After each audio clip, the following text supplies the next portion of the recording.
Hey, good afternoon, everyone. Hopefully, everyone had a good day. I need some help right now. So, Ryan, I'm going to do things a little different. Okay, it's going to be me and you, right? And we're gonna wish someone a very special day today. All right. You know, this is a great guy, great personality, great person to be around, so knowledgeable, and today he's the wisest around. All right, like he is getting wise today. Tomorrow he's like, you know how you go to that tree and count all the lines and you see how old they're gonna be. We can't do this with this guy. We can't do it because it's too much. No, Come on. no. Hey, birthday boy. Happy birthday. Happy birthday. Thanks, man. Hey, thank you guys. Thank you so much. So the birthday is actually tomorrow, but I'll take it early. Thank you. Hey, we with you now, all right? You gonna be with your lady and everything for your birthday. We with you now, Nice. all right? You with the boys tonight, all right? Nice. All right. Tonight. Much appreciated. How's everybody doing today? Good. I'm good. You guys Ryan, good? I'm doing great. How are you guys? Fantastic. So, thank you. Good. Oh, good. Bradley reminded me today. Bradley, he turned it up. He's on his how many? What number cup are you on right now? I'm on the cup now. Whatever it is, it's the cup. It's the right cup. So Bradley reminded me that when you get to a certain age, you don't even have to worry about the just for men. You just do it. Without even worrying about what color you got going on the face. Boom. So, as you guys know, our guest this month is Ryan, and we are working on Disney's Robin Hood. It's been a pretty good project. I've been enjoying it. I actually, a project's really good when you still work on it after the stream, and I kind of did that for this. So Nice. This was a really good choice for it. I'm really enjoying my time with it. I've been counting polygons all week, and to be able to do something else when I get off work, it's been a great feeling. So great choice on the project. Awesome. Nice. Yeah. So same. What we'll do is we'll go around and we'll show what we're working on and who's our characters, and then we'll do pencils up. Mm-hmm. All right. So let's start with you, Ryan.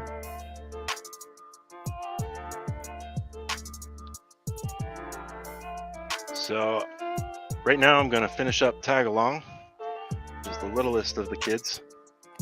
Nice. And then I'm going to turn her into Sis, which is the one in the red dress. What's up, Sis? That's the strategy for tonight. Dope. All right. Thanks, Pete. Hopefully I fixed it. Where you at, Mike? What's yours? I am. So all I really did since the last time is start to get the shape a little better. I'm still working on his head and the muzzle and everything, and he's looking really kind of scary right now. But I just want to tweak him to make it feel more like the drawing, and then I'll start working on his cloak and stuff. But cool. Yeah, yep, that's it. And done too much to it. How about you? All right. I saw yours show off. Let's see yours. And I didn't do shit. Whatever. So I'm doing the Sheriff of Nottingham, and yeah, it's been fun. I've been enjoying it. It's a little bit out of my comfort zone, but find some shapes, doing some fun stuff. Cool. Hey, B is saying the music's a little loud. We might want to tweak that down a little bit. I did. I did already while you guys were talking. Okay, good. All right. So, let me know how that is, B, and pencils up. Let's do this. Awesome. Let's say hi to everybody. What's up, Ram? What's up, B? Happy Ram's birthday. always the first one in the building. What's up, Chris?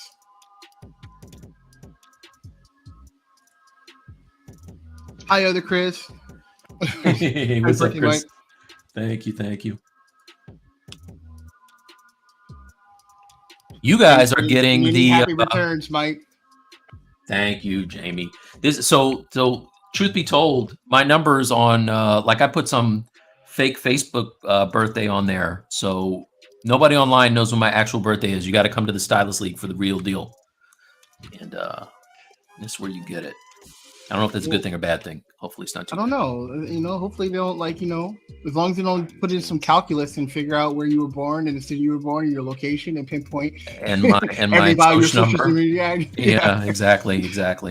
Yeah. You got that one person that's been stalking you. All I needed was the birthday. Hey, listen. Yeah, not for nothing. I got a call today. Somebody asked if this was Mike Thompson. I said, yeah. And then they hung up. And then when I called back, I was blocked. So I'm like, I don't like that. Oh, What that's all about. It's Not good. In high school, I don't know as a grown up, I know it wasn't good. Yeah. I'm not super happy with that. So how was your week? Ryan? Busy. Doing a lot Busy? of keying. Getting a lot of models ready. Oh, cool, crazy. man. So I hear keying's pretty standard, but I'm just curious. I would like for you guys to go over your keying process if you got time for that sometime today. I find that to be interesting, being someone who has a 3D printer and have not used it outside of a test print. And yeah, just test print. Yeah. I was gonna say, are you gonna do anything? Are you gonna do anything other than the little test cube or the? I printed a Wolverine bust, which that's what I count as my test print. I did do the test cube, but I also did the test print. And the moment I printed it, my wife was like, "This is so cool," and she took it to work and it's been sitting on her desk ever since.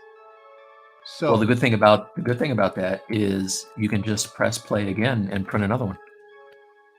Yeah, but then I'm very anal about my cleaning space, so I took a lot of time to clean the area, and then when I got to clean, I'm like, I don't want to get this dirty again. Yeah, you're not built for 3D printing, dude. If that's what you're worried about, you may not be built for this. I don't want to believe that. I want to believe I'm better. I can be better. you definitely can do better. I believe I can do better. I'm gonna try. It's not a question. So Ryan, that's a good thing to ask. I mean, since you do so many prints, one thing that I hate, I have not yet, but I've watched a bunch of videos on it, and I bought a new pack of FEP sheets.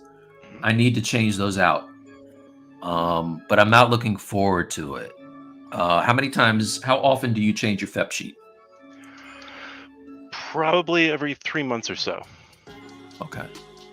And for folks that don't know, the FEP sheet is, if you're not a 3D printer, it's that little clear piece of acetate, or I guess that's what it is, right, Ryan? The thing that the laser passes through to cure the resin.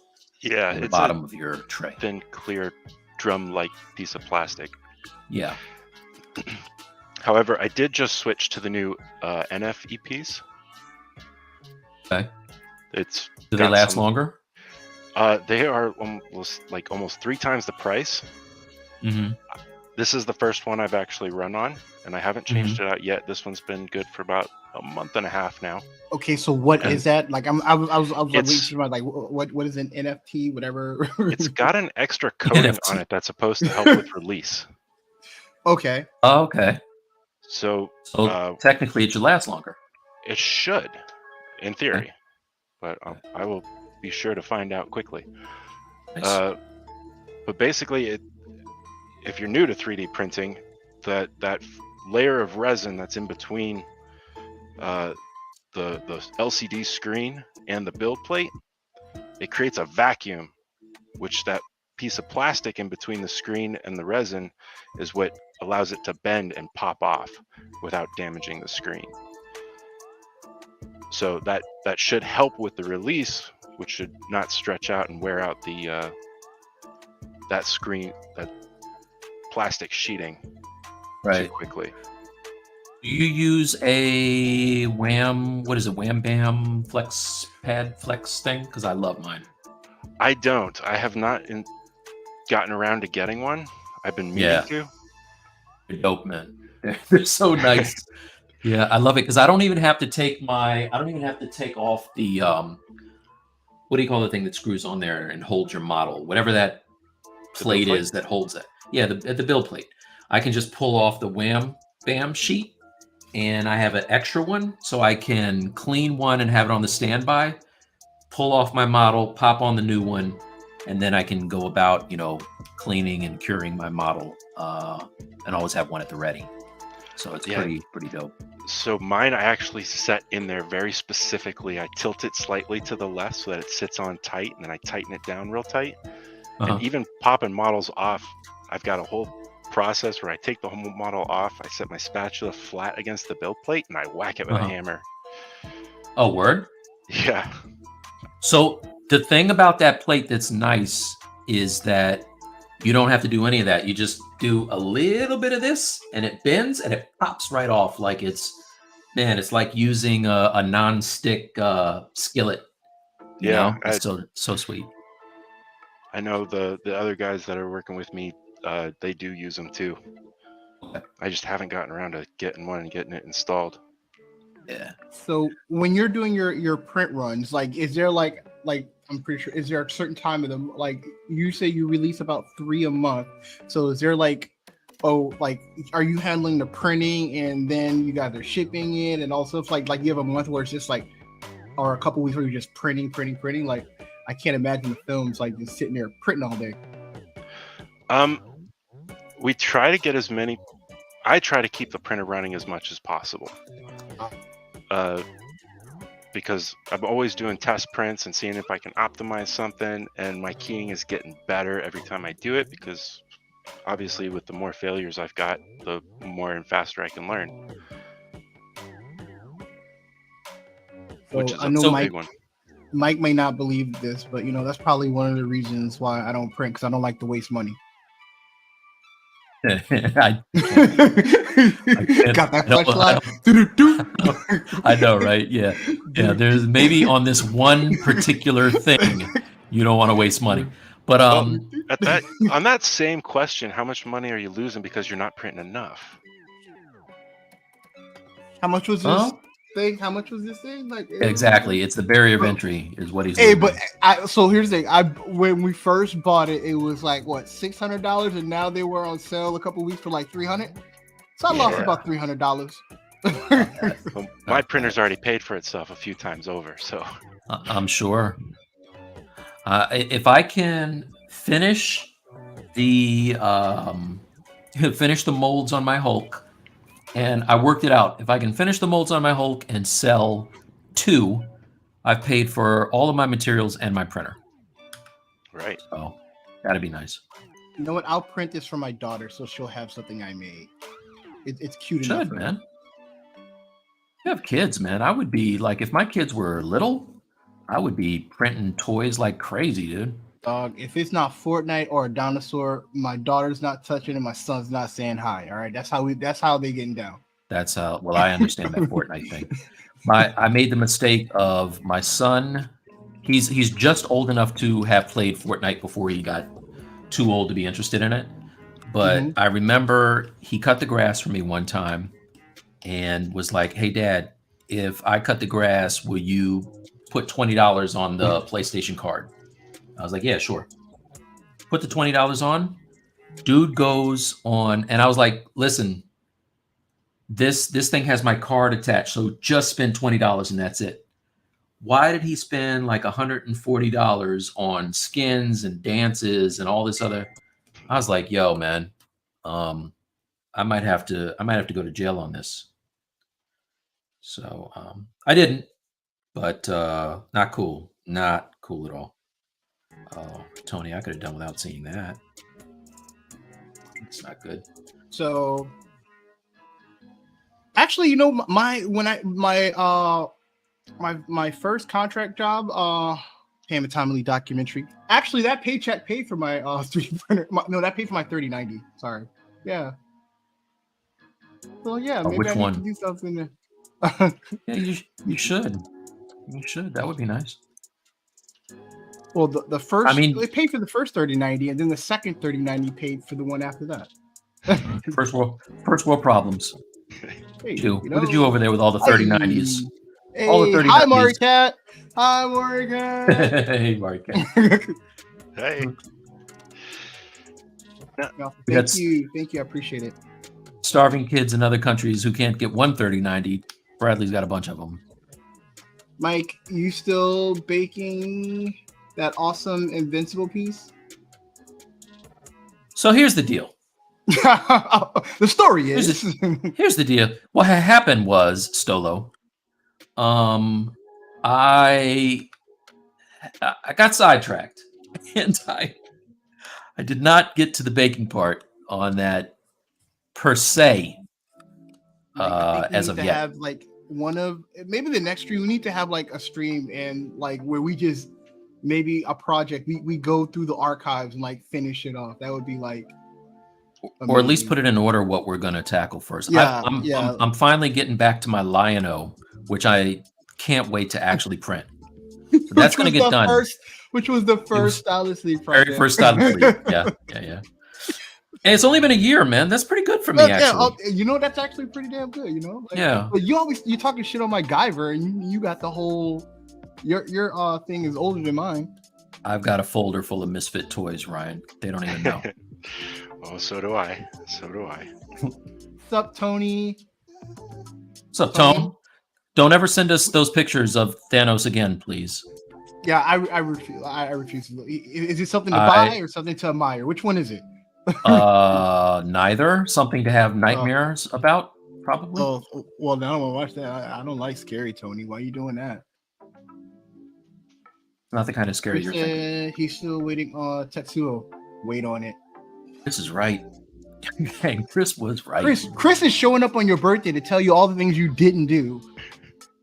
Well, okay, all right. I will do this. I'm gonna, because Tetsuo is another one that's like 99. Hey, listen, man. I'm not mad at Chris. I never freeze.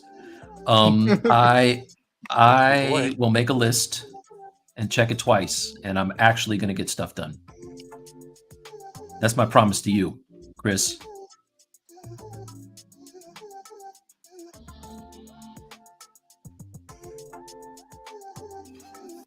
Yep, so it was fire too. Hello. Welcome to the stream. Thank you, man. What's up? Everyone, when you drop in and say hello, you gotta say happy birthday, Mike. All right. You don't have to do any of that. You don't have to do any of that. Yes, you do. You know, it's not required by law, but it's nice. It's nice to recognize your birthday, Mike. You know, you won't do it, all right, and you shouldn't. You know, people will think you're conceited and stuff like that, but you know, I'm here for you. Let me celebrate you for you. All right, I got you. Yeah, Bradley only thinks I'm conceited off air. I think you're conceited on there.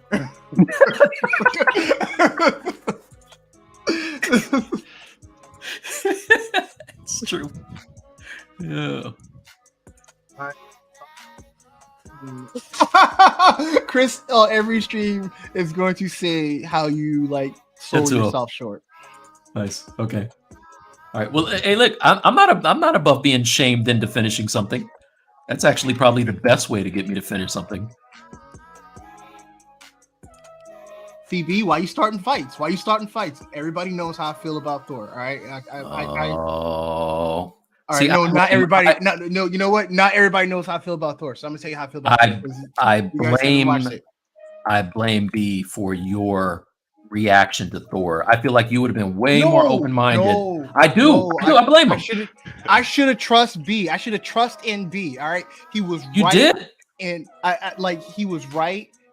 I should have never went to go see that movie. Whatever. Hey, you have a hello, Ryan. Ryan, hello from. Hey. Kyrus. Is that Dave? Hold on, that might be Dave. Let's see. I think don't you even, Mike, from B. That might be Dave. Don't you even? No, I do. I'm blaming you, 100%. No, B was on to something, right? And everybody should trust in B. He was right. He was 100% right. Wasting my time. I'll never. You know what? One of my least favorite comic book movies just jumped up a couple notches after watching. Don't say it. Don't you say it. Which one? Which one? I dislike The Dark Knight Rises, and I now love that movie over Thor. Wait, what? Yeah, like see, this is why you can't use anything he says, you guys. Whoa. Dark Knight Rises, was that the one with Bane? Yes, that's the one with Bane. Oh, okay. No, you're right. You're right. I thought you were talking about Dark Knight. No. Ryan, do you have a favorite comic movie? Because that's important. It is. Favorite It's very comic important. movie. Yeah. And it can't be Daredevil. Oh God. Yeah, please don't let it be Daredevil. We have to wrap up early. Yeah. I'm going to start my birthday celebration early and leave. I like Elektra. That was my favorite. Elektra. Ooh. Okay. Oh, I'm kidding. I mean, there's always reasons, right? Yeah. Give us the hard line, the hard truth. What's your fave? Boy, that's a tough one. I don't know if I really have a favorite. Or one of your favorites. One of your faves. You know, I think, and I know we brought it up before about Captain America, but I mean, Iron Man is definitely the one to set everything off. Oh yeah, we did say that. We did this last week, right? Yeah, we did. Yeah. So yeah, I don't know why we have. Oh, this is why Bradley asked the questions. Because he's Never mind. Listen, it's because tomorrow he makes a I major change in his life. Listen, well, you can see that memory has not been affected by my age at all. Like Ryan, he's gonna wake up and he's like, "Oh man, I got to stream with Ryan and Bradley tonight." I won't do that, but I will text Ryan and ask him what his favorite superhero movie is. Yeah, like he's like, that's gonna happen. What's going on? So we have some great dialogue questions that Ryan sent out and created. Let's go through some of those. And NFTs, Ryan, I think you want to like talk a little bit about NFTs. Yeah, and so I think go you ahead. guys had your perspectives on those. Oh yeah, I got mine. I got my perspective. We're gonna let Mike go. I don't want to go first. Oh, okay, all right. So I will just say this. I'll say this. I have a NFT collection. It came out right when NFTs pretty much started going away. And so that's a bummer because I've spent 2 years on this collection. So personally, I'm a little jaded. Doesn't have anything to do with NFTs in general or anything like that. The experience, it's just my timing. No matter what I do, my timing is never exactly right. So I'll let Ryan kick it off since that's his question. Okay. Well, I mean, I think there's a lot of misunderstanding around NFTs just in general. A lot of people look at it as a money-making scheme, but it's really not that complicated. So scheme or opportunity? Those are the like so. so that's what I would. That's a good clarification. It is an opportunity. Okay. Because anytime there's a problem, there's an opportunity. Okay. However, with NFT specifically, the best way I made a comparison the other day was based on a render farm. Mm-hmm.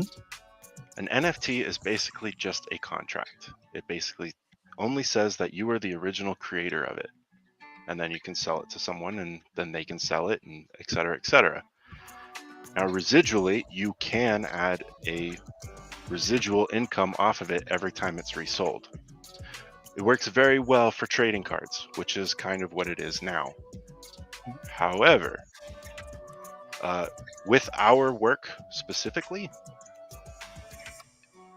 I used a render farm example the other day where it was if you need to render out a movie, you spent 3 years working on this movie, and then you need to render it out, it's going to take you forever to render just on your machine alone.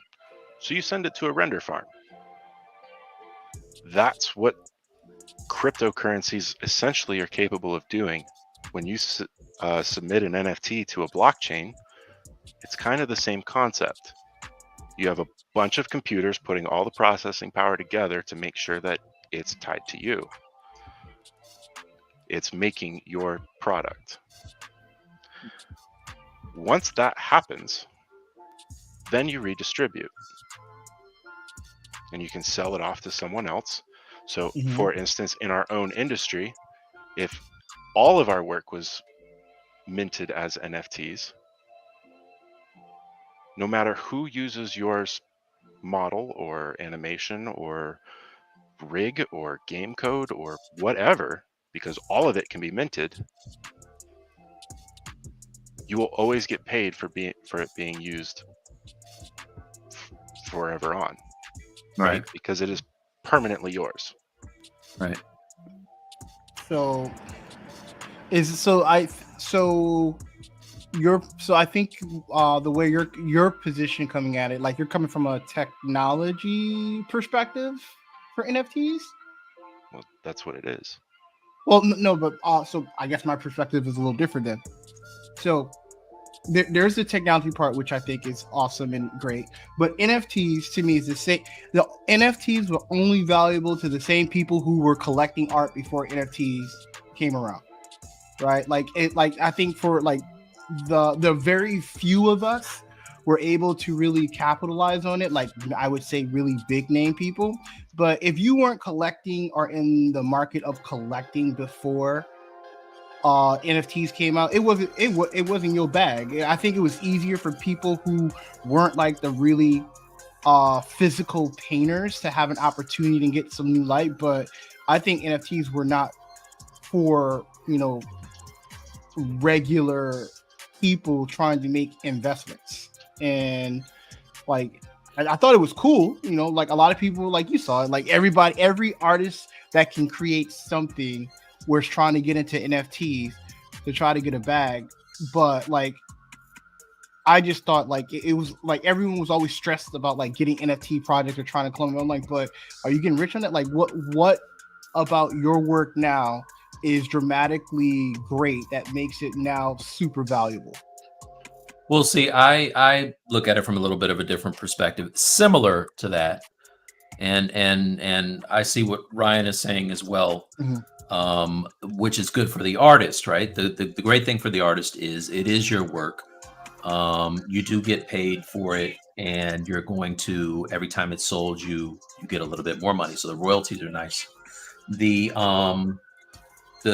difference that I see is it is a oh crap, I just got somebody texting me and I lost my train of thought. It's you're right. It's the same people that were art collectors or baseball card collectors or whatever were the ones that are getting it. And then you got people who were like, okay, well, they saw this Beeple thing, right? And then like I always refer back to the Beeple sale. And they're like, okay, well, I'm going to buy this NFT. I'm going to become wildly rich. And this is my get rich quick scheme. Yeah. And then artists, and I think that hurt it actually. Yes. Yeah, and I mean, in a similar vein, artists saw the same thing. Like you saw people like Daniel Bell or who's the other guy? There was a couple people on Foundation when it first started kind of popping. That were I liken that to when Patreon first started jumping off. Grassetti and you saw on it, everybody. Yeah.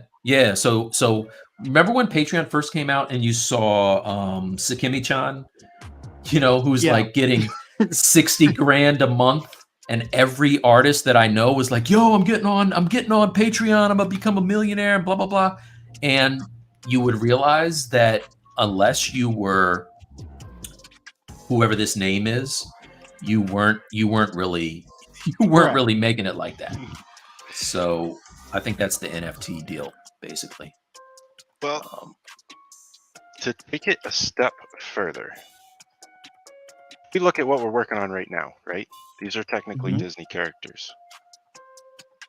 And this would actually negate the copyright problem, like as far as ripping off an IP or whatever, right? Because the IP itself would be required to make a project, and that IP in itself could be an NFT. However, there are 1.5 billion Spider-Mans out there, right? Mm-hmm. As far as models, rigs, animations, whatever. Free or not. Even the ones that are selling it illegitimately. If they were all recognized as an NFT, anybody with the IP could use any Spider-Man model that they could find and build whatever they have. Now, with that being the case, say for instance, Disney wanted to make a toy off of one of our models here.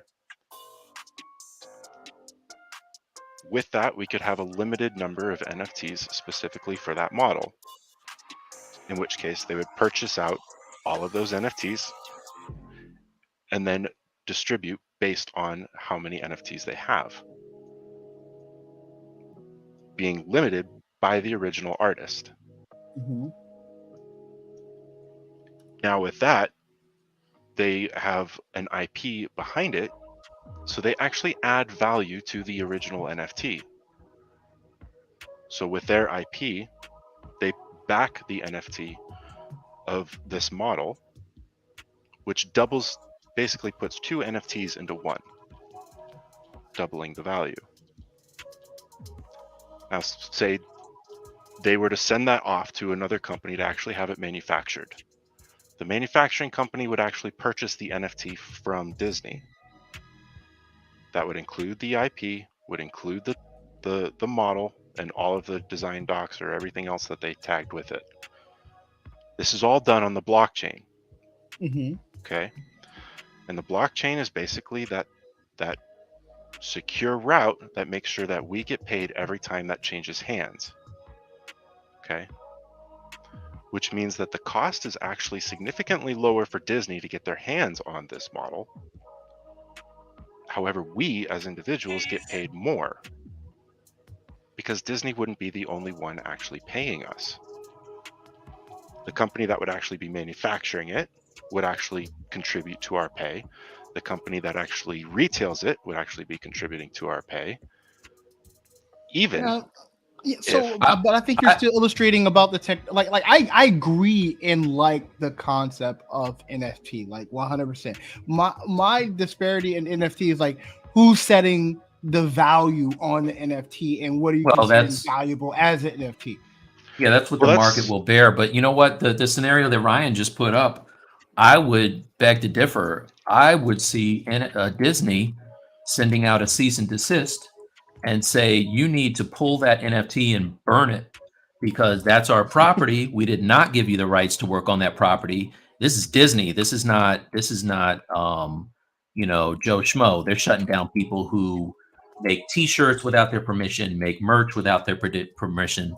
So they know that the NFT world is very valuable. So why would they allow someone to take an existing character, which they can have made into a 3D model with very little difficulty at all? Why would they allow Mike Ryan and Bradley to do their character and get paid for it and own any kind of rights to something which we never asked for permission for in the first place? because it actually encourages fan art. And I can explain why. Oh, they're against fan art. Like I know they are. I know they are. Like, But this would be a step into the future, right?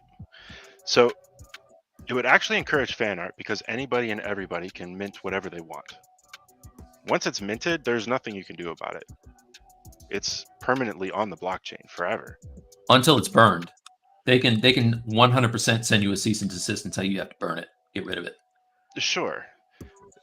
Except there's still tracking about it, right? There's still information about it throughout the blockchain, no matter what. So in some way, shape, or form, it will still exist.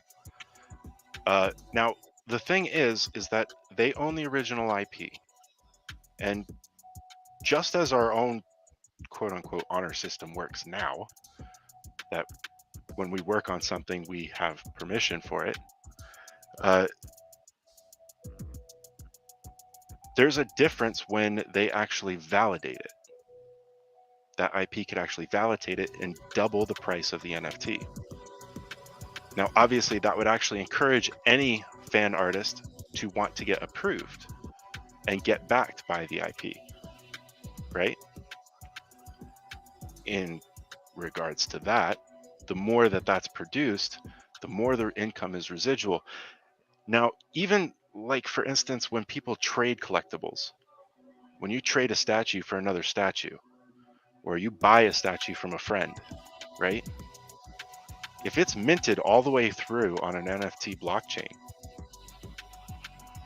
you have absolute rights that you own that specific product.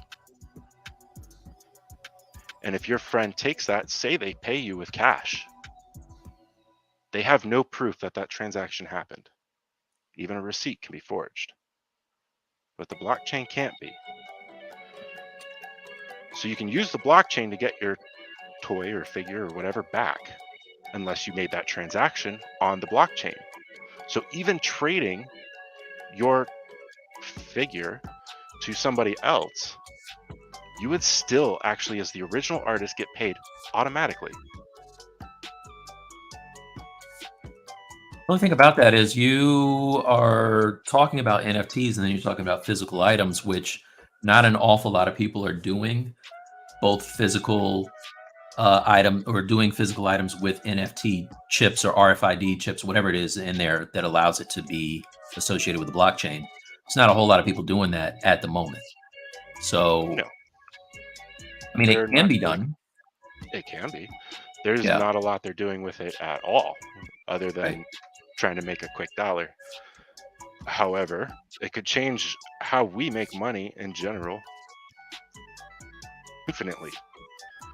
Oh yeah, I definitely think that that's a way to go, right? Like I thought, if you asked me the same question last year, I thought that, and I was running around like some type of a motor for it. I thought that this was the way to go simply because as an artist, your work does remain your own, and it's on the blockchain. People aren't stealing it, and you continue to get paid in residuals every time that someone sells that on the secondary market.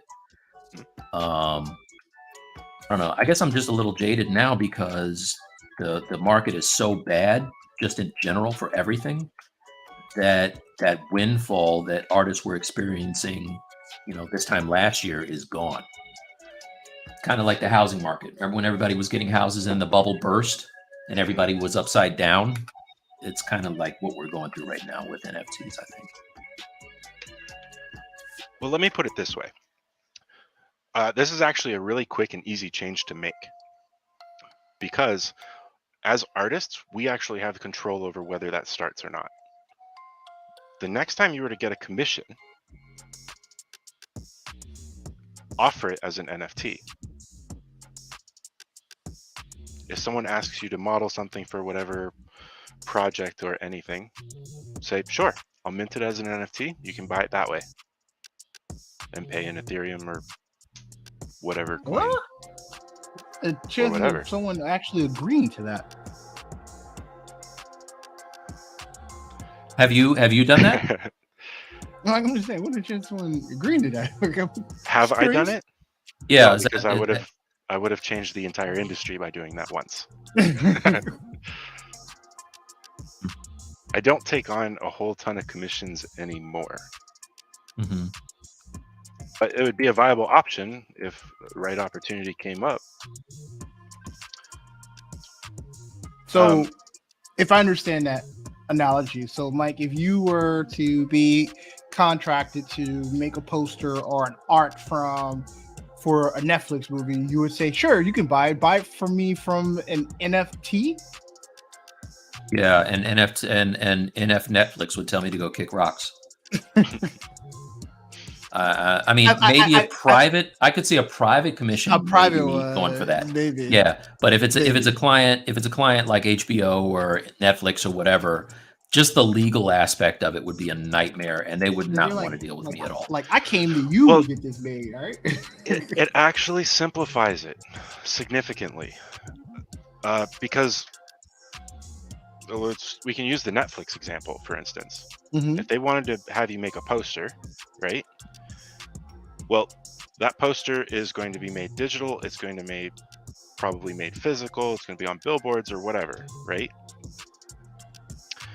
And with that, they could actually get the poster cheaper from you than on a normal commission. Because you're going to get paid residually forever on that poster anytime it's used. Yeah, I just, from my experience with Netflix, they're not doing all that. Like, I think also, that it's the property is not yours, right? If you get commissioned to do something, like you're making it, but the IP or the property is not actually yours. Right. When I did the Ali Wong poster for her, Great, by the way. Thanks, man. For the baby, what was it? Baby Kana, Cobra. baby Baby Cobra. Cobra. Yeah. Thank you. You remember that one? Yeah. So when I did that, if I had told them, "Hey, I'll do this for you, Netflix, but I want to do it. I'm going to sell it to you as an NFT. You're going to buy the NFT and then use it for whatever you want to use it for, billboards, posters, digital, whatever, and then I retain rights to it." Not only would I have had to deal with Netflix, but then Ali would have been like, "Yo, that's my likeness. That's my that's my face. stand-up. That's my property. I developed this stand-up. Why should you get any of that? If anything, I should be getting it." So I would be surprised if anybody would go for that. But I mean, that's just me. Well, it's definitely not something that would probably happen overnight. Hold on. We got quite a few people watching this. So welcome to the stream, everyone. Today is tomorrow's Mike's birthday. So if you're watching the stream, please in the comments say happy birthday, Mike. Shout it in. Let's wish him a happy birthday tomorrow. And also, if you haven't had a chance to subscribe to the Stylus League, we still have a goal of getting to 1,000 subscribers. It'll make our by the end of the year, it'll make our new year a little easier. StreamYard is a very luxurious subscription that we pay for, very expensive. And if we can get to 1,000 subscribers, we'll hopefully we will meet the requirements for ad revenue to help support the channel. So please like, subscribe. If you like the banner, if you want to give us some feedback, you want to share, you want to give us some ideas, please subscribe. And if you guys, it's happy birthday, Mike. Thanks, man. And for you guys who were in the live stream for Pixo yesterday, thank you so much again for joining me. Do a little cross promotion when I'm in there, Bradley. Talk about Stylus League when I'm in there. It's only fair to give Pixo a shout out in here. Let's see. Another good. This is a good one too, Ryan. All right. What makes a bad mentor? I'll go. Yeah. Oh no! Don't do that. Don't do that. Bradley's not going to answer that one. He's gonna. Whoa! I can answer questions. Don't do that. I'm going to be PG-13. Okay. Very clear. All right. All right. We got another happy birthday. Okay. Bradley's going to answer the. Hey, Mike, thank every time you. I say you got another birthday, you got to stop working and say thank you. All right. Hey, thanks, Zerchan. Thank you. Bradley's going to very non-specifically answer this question. Go ahead. Of course. Very generically answer this question. Very generically through life experience. Yes. Yeah. Okay. For Ryan, to me, a bad mentor is someone that, one, doesn't give you the whole truth in a constructive, supportive way. You realize I didn't say it had to be positive, but it had to be constructive because positive is relative. But also a bad mentor is someone who gives you feedback and don't demonstrate or give you a clear way forward. Yeah. Now, when you say the first part of that, when you said doesn't give you the whole truth, so like what does that mean? Oh crap! My batteries are. You might have someone says, "Oh yeah, that looks good," right? Very much like they'll say that looks good, or yeah, it's okay, or yeah, keep going. They give you the abbreviated. Don't want to be bothered answer. Is that what you're saying? Don't. Yeah, I think that's the right word for it. And here's the thing, and I'm talking about when I say like, and I mean not from like Joe Blow, but from people that you would feel would be in a position to give you feedback, right? You know, and I mean like, and you could be at any level. I think if you're in the industry that I want to be in or interested in, you are qualified to give me feedback. Period. Right. I don't care. Like if you are already where I want to be, I want to know how you got there, and I want. And you know, not every road is for everyone, but I want to know what the road looks like, right? And how you got on that road. Does that make sense? Yes. So that was very clear, you know, very simple. I was very light on that. Mike, do you approve? Yeah, I'm sorry. I Okay. lost you for a minute. My headphones are on like almost zero power. So you said what was the last couple words you said, because I lost you at the end there? I don't know. You know I say a lot of words. Oh shoot. Okay. All right. Wait a minute. Okay. Let me cut these off because it's not doing me any favors. Hold on a second. Okay. All right. So what was it? What was it you said there at the end? I don't know, right? Okay. Man, you know you aging tomorrow. I agree with my streaming partner 100%. Whatever he said. Everything I said. Like if I insulted somebody famous, he agrees. Oh no. Let's hope he did.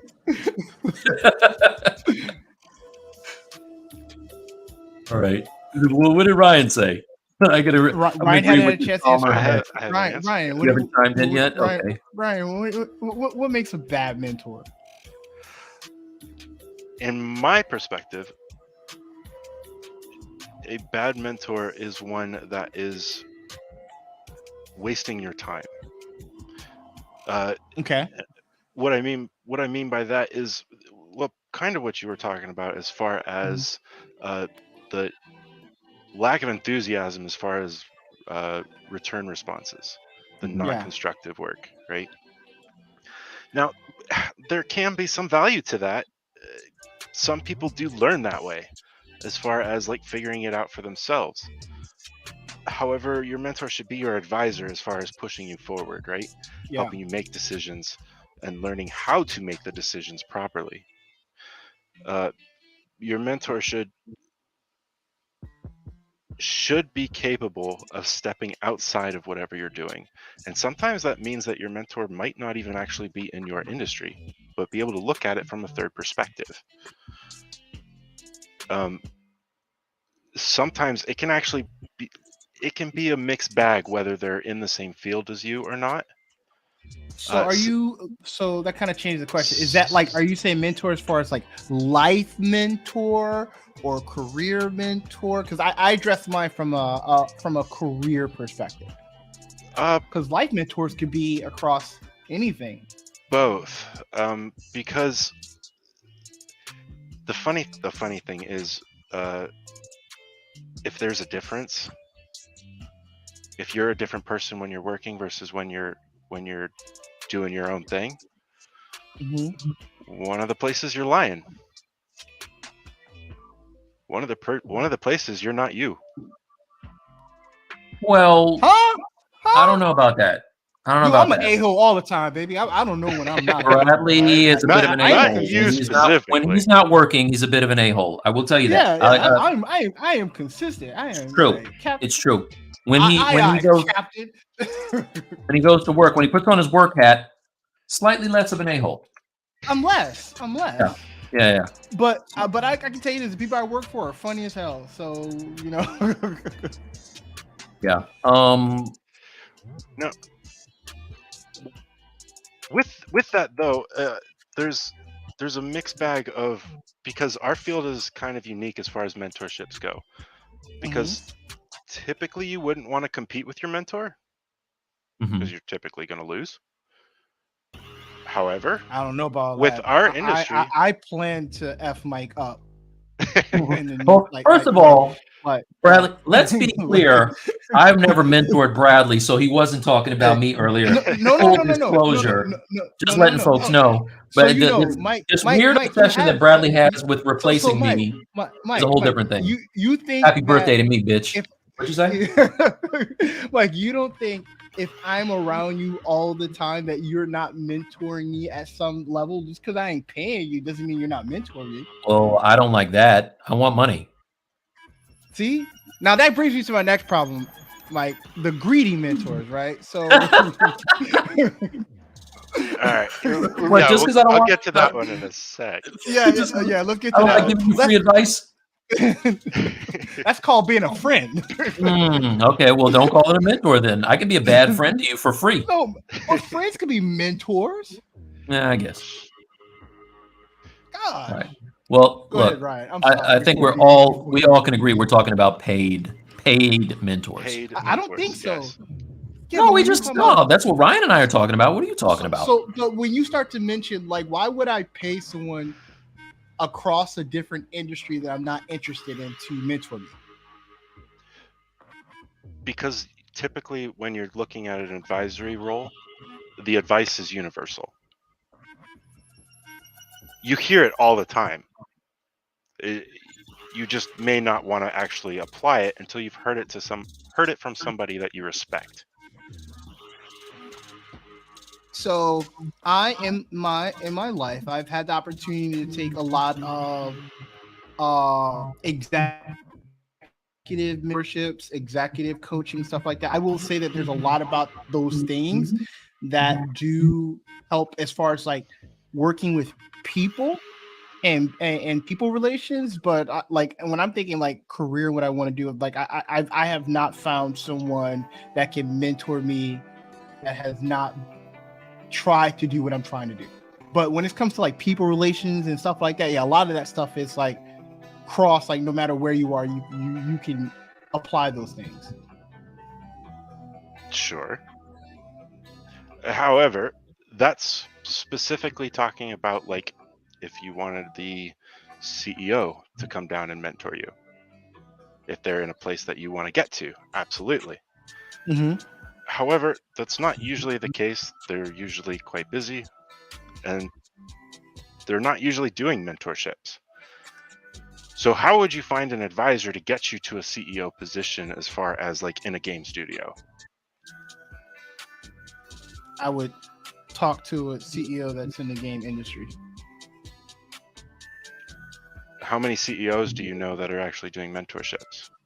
It would. But that's different. So you're, like, but so I'm not like, so I'm taking the stance that not all mentorships have to be paid for you to get to that same thing.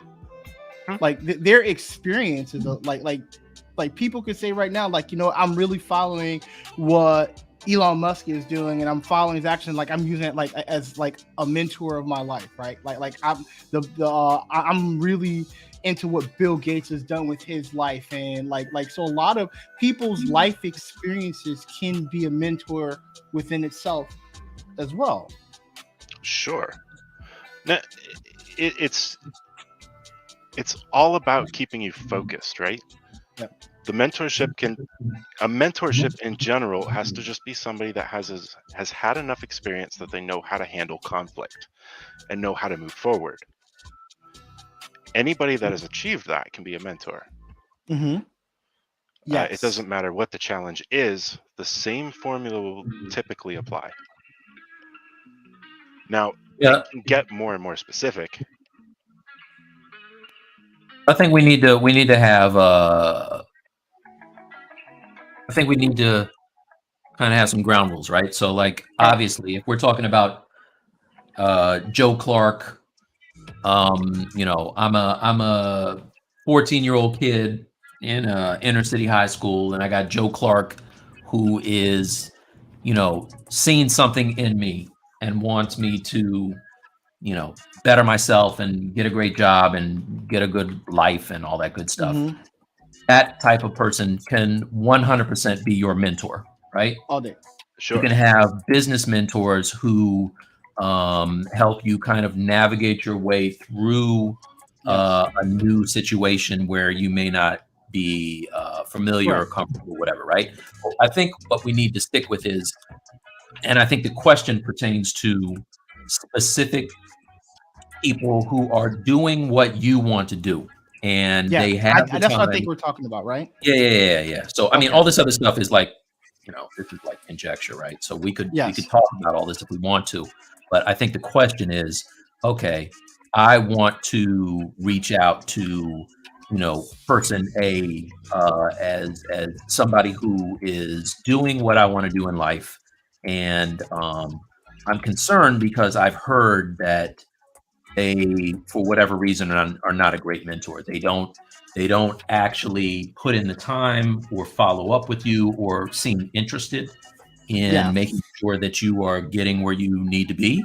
And so that's why when Ryan was talking to us, we were talking to him the other day about this, what he does with his students. And I think it's similar to what Anna was talking about, and what I do with the people that I'm mentoring. And it's, you want to see them succeed, and if that means that you have to put in extra time, or keep your eye on your emails and they send you something that may not necessarily be on the clock, but you want to Yeah. give them feedback, that's what you do, right?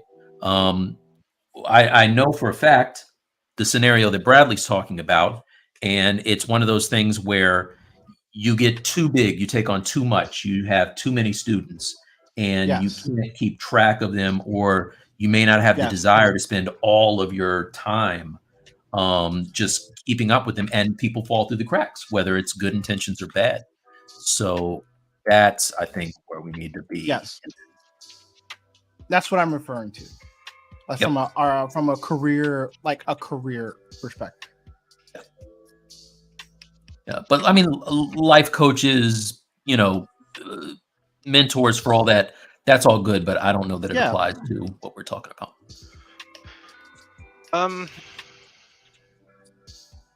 Yeah, and that's the, like, as far as like just helping somebody out, get their life together, kind of get focused, that kind of stuff, Mhm. that kind of mentorship. The same concepts still apply, because anybody can get overwhelmed with too many students, right? Mhm. However, that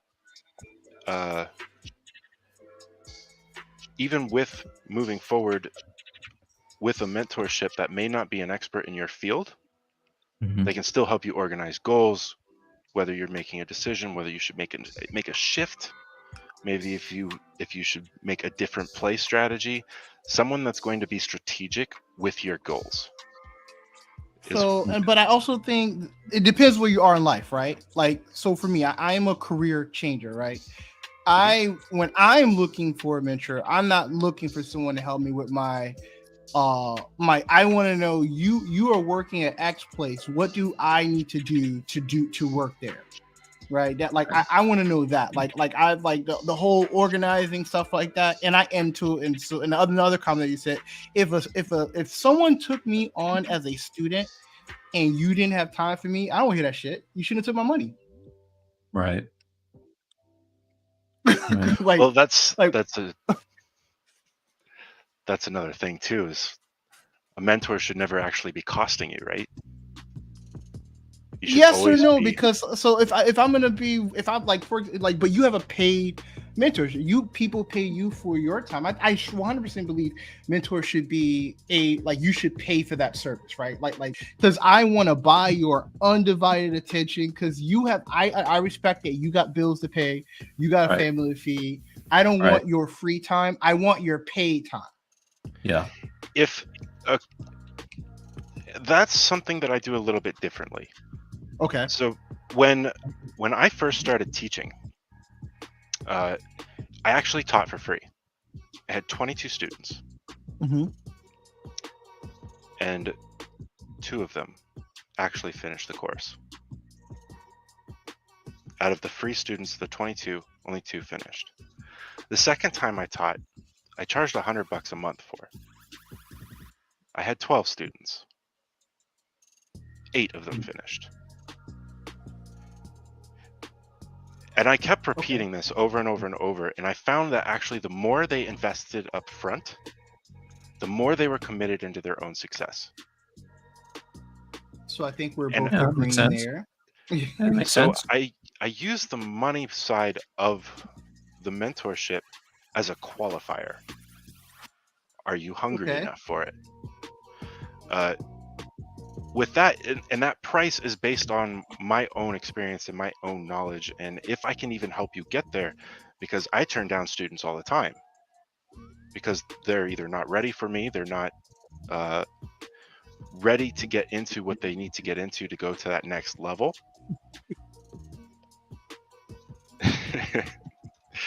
Ian, And then, Ian, if I got it, you got it. If I got it, you got it, son. 100%. If I got it, you got it. Real talk. Nice. Also, should the mentorship itself be profitable? I Yes, mean, for both the person both, doing yeah, it and the receiving student it. and the mentor. Yeah, I think that it's 100% a symbiotic relationship, right? We're not talking about someone who is retired. And I know a guy, he's one of the painter masters also, and he is Skip. His name is Skip Allen, one of the most amazing watercolor artists I've ever seen, and he works digitally with Corel Painter, right? So he's a painter master, and he puts out tons of content in addition to teaching, but he does this for free. And then he also has a paid class, which he teaches and, shows people how to do what he does. And dude is, I know for a fact he's in his 80s. I want to say he's like pushing up on like 83, 85 this year. But you see him, he looks like Santa Claus. He's got the same nature as Santa Claus. Like, dude is like one of the nicest guys I know and puts out a ton of information. But he told me he's retired. This is what he does now, and he loves it, right? So, of course, you can have that model, but he still has to get paid. He still has to pay the bills. He still has to pay, for his, I don't know if his mortgage is paid for or not, but he's got things to pay for. So I don't know of anyone who is just doing it on a humble just because. Like even our friends Tony and Brad Grotman are teachers, but they got to get paid, man. They got to get their money. So I think that I think there's levels to it, right? I think if for anyone, like, especially like Ryan at the time when you were doing it, if you have the skill, the ability, and the heart to want to teach someone on like for free. But I think when I was at my juncture of like, I'm doing it as a career, I'm going to pay you because I have expectations. Right, my expectation is that when I cut this check or when I pay you, that the results that you say that you can help achieve, I'm going to get. And it's hard to hold somebody accountable like that if one, it's cheap, or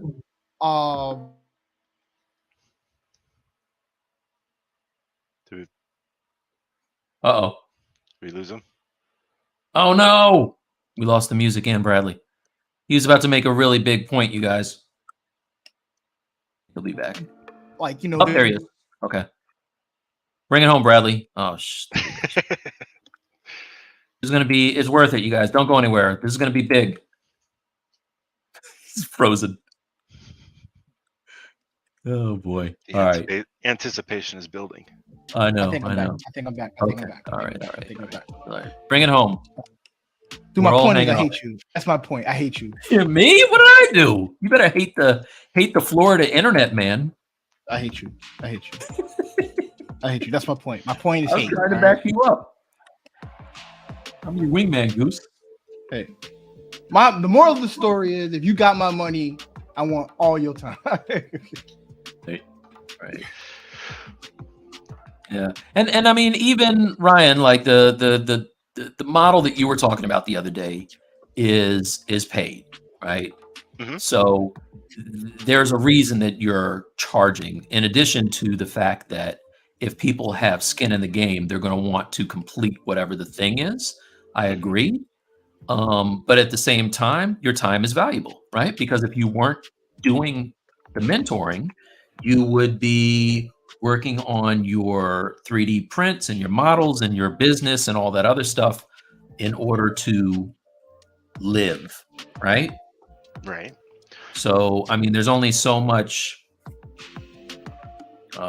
you know, there's only good intentions are great, but I think that you have to be at a certain station in life before you can turn into the guy who just grants people their wish of doing what you do for nothing.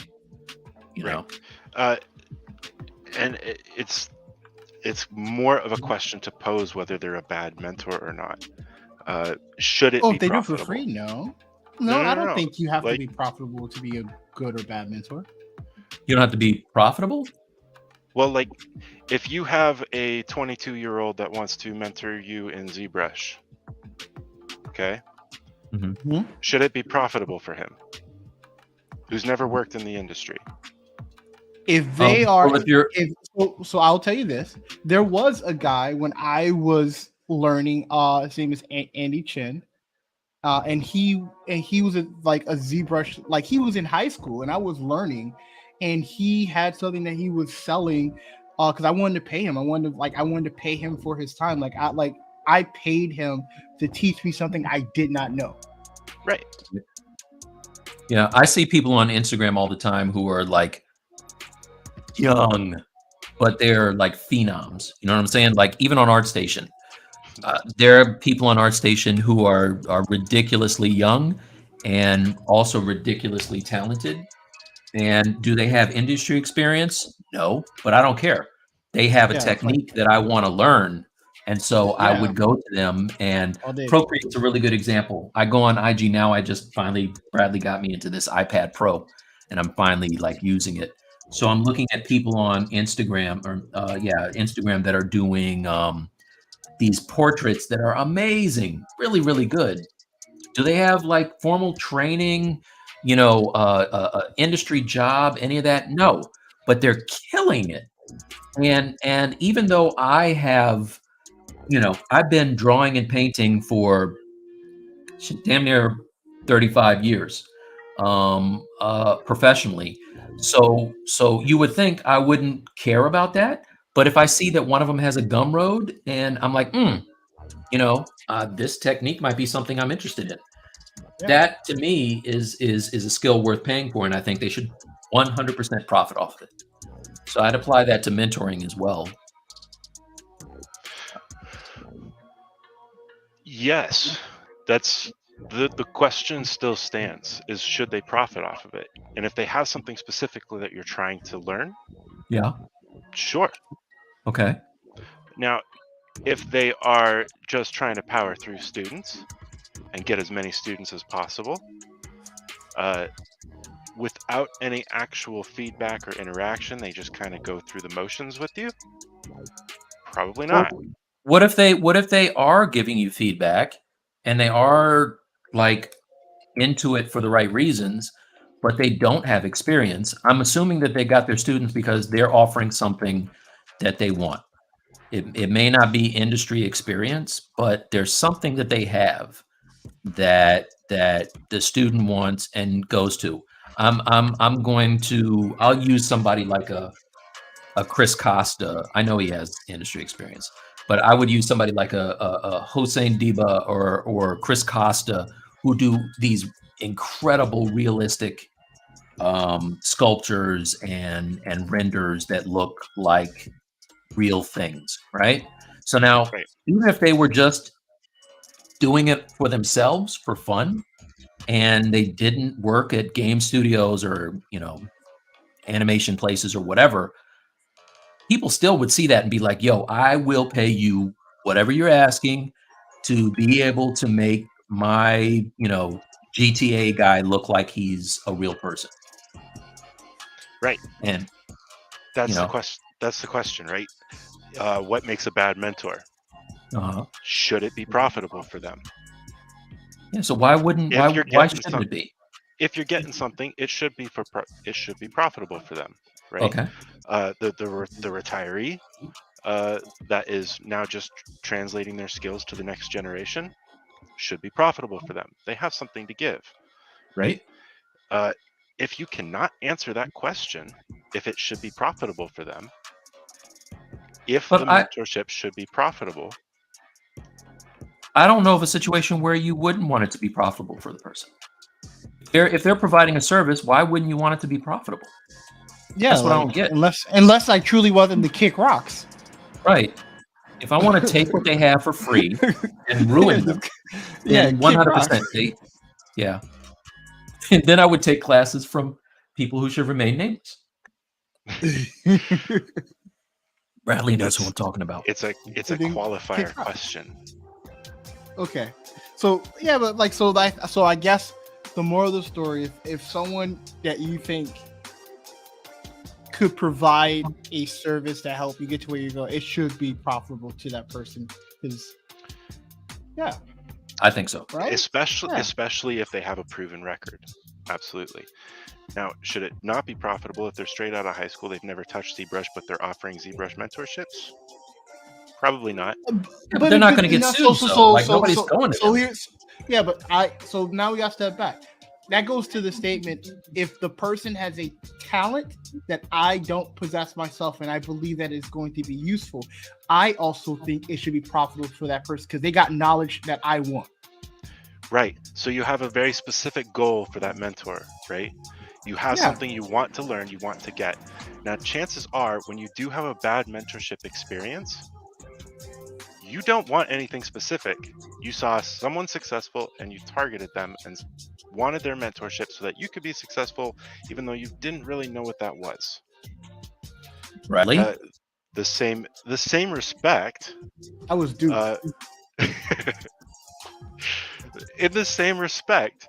And I'm a grown ass man, all right? And I've been in business. I was duped, all right? I was duped. Like, there are several mentorships out there that all focus on something specific, right? Now, if you want to learn how to make, if you want to learn how to make Rick and Morty, if you want to learn how to sculpt Rick and Morty style toys, that simplistic kind of style, would someone with pure anatomy focus be the ideal person for you? Probably not. However, if you want to move, I did a Rick and Morty. I did a Rick and Morty, by the way, you guys. Did you? Got a Rick and Morty. That was not planned. Okay. Anyway, garbage. It also is not finished. I don't know if you know that. Chris, add that to the list. Put it on the list. Chris, write that one down. However, if you wanted to move into superhero toys, targeting someone that was 100% anatomy focused might be something worthwhile, right? You're going to be able to get something for them, because really what qualifies as a good or bad mentor is if they do their job or not. And if they're so focused on something specific, make sure that's what you're after. But so I would say that a Shane Olson or a Redbeard has a very specific style that would probably work well with that Rick and Morty thing. Mm-hmm. And Shane has done very well as a mentor. So you think having, I guess what I'm trying to ask is you're saying that you should not go to people who have a very specific thing they're offering, more of a generalist, or what are you saying? Make sure you know what you're after in the first place. If you're just after success in general, make sure that mentor is specifically trained in success, whatever the challenge. If you are trying to perfect anatomy, make sure your mentor is in anatomy. Right. Whether that be a doctor or another artist, right? Both of them could give you extremely good anatomy reference, right? Yeah. Well, that's gonna make your expectations make more sense. So you're not going to say this person is a bad mentor because they're not giving me what I want, because I'm going to them and I don't know what I want. Right. So that's what you're saying. Know what you want before you go see the guy. You're going to have a better experience, or a girl, whatever. That is the very simple way to put it. Yeah. Sums it all up. Yeah. Makes sense. And I do see everything in a business sense. So when I make a transaction with you, am I going to get what I paid for? Mm-hmm. Should that be profitable for you? Is this just something you want to help me with? It goes back and forth that way, right? Right. Asking that question Is answers this something a lot you of your questions. experience a lot? Yes. Is this something that you experience a lot with the people that you mentor? No, because I am very specific about how I take on students. No, about their experience. Like, do you find that they, and going through their journey of helping them get, they're telling about their experience of like bad mentors and stuff like that? Oh yeah. Okay. I've had several people come to me and tell me that this mentorship was absolute garbage, and then I've had another person tell me that same mentorship changed their career. Mm-hmm. And you can go back and forth and question both of them and see why, and it's blatantly obvious. It was not what you wanted, and it was what they wanted. Right. Now, in that same regard, it should be up to the mentor themselves to price that and address that accordingly, right? Yeah. In my experience, mentors just want that money. That's not true. Yeah. give it here, Bradley. Chris says, wait, what am I writing down? I missed it. He has a Rick and Morty not finished. Oh, yeah, the Rick. You want to see it? Have you never seen it? While you do that, we can go to the next topic. Actually, finding your own pipeline.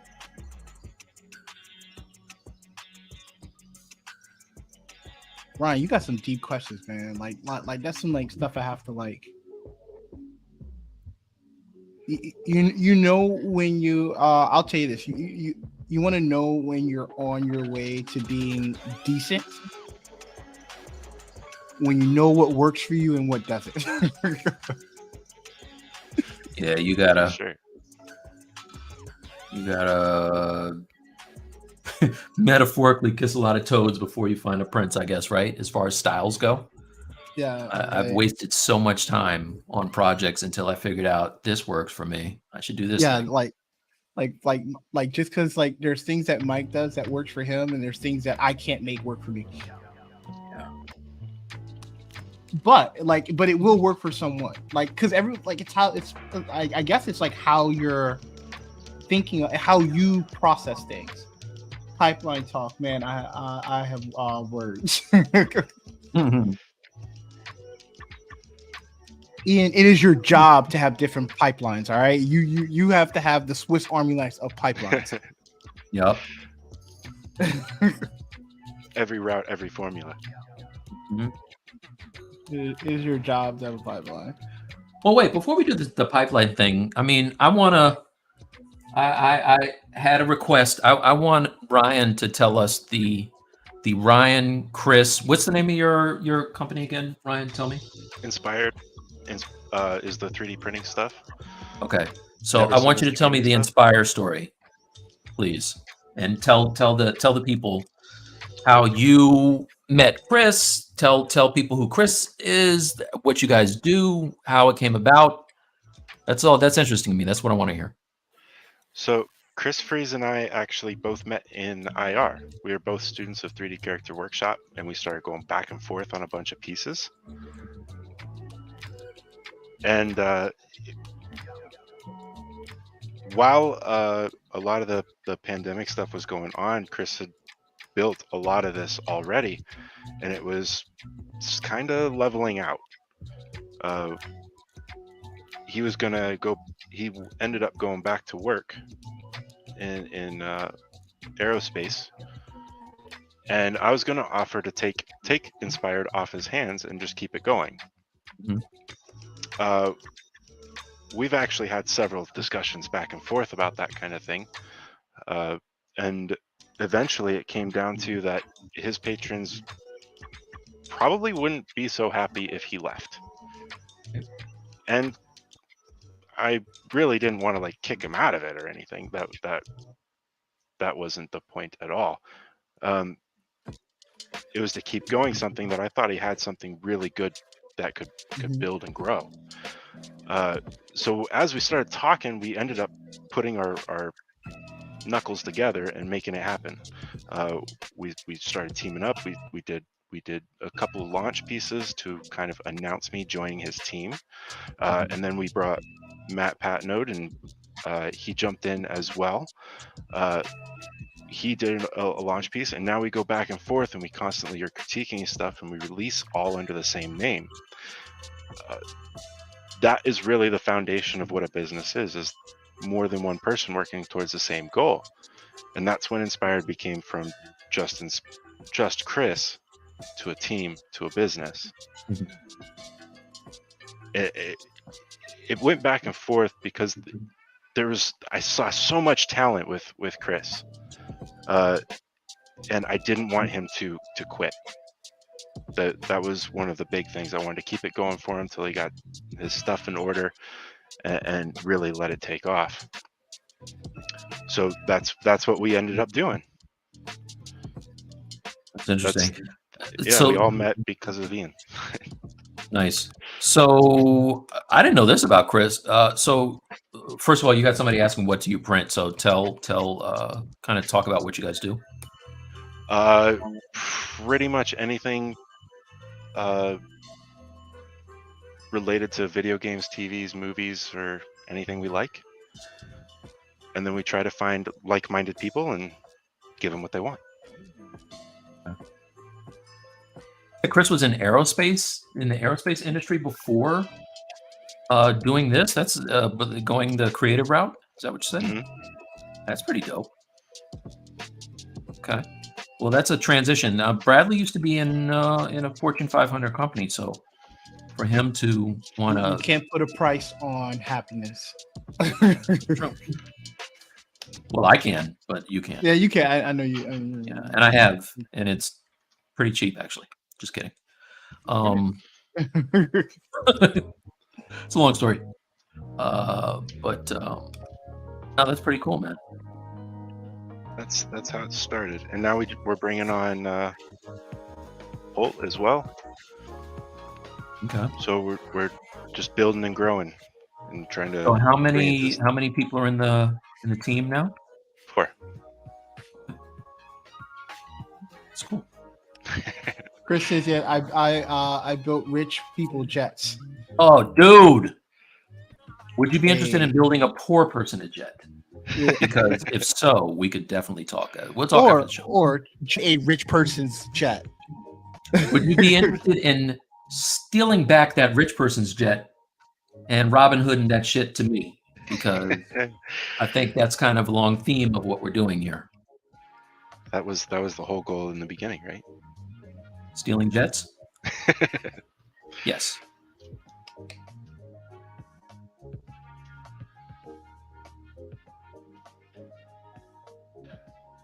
But yeah, that's how it all really started.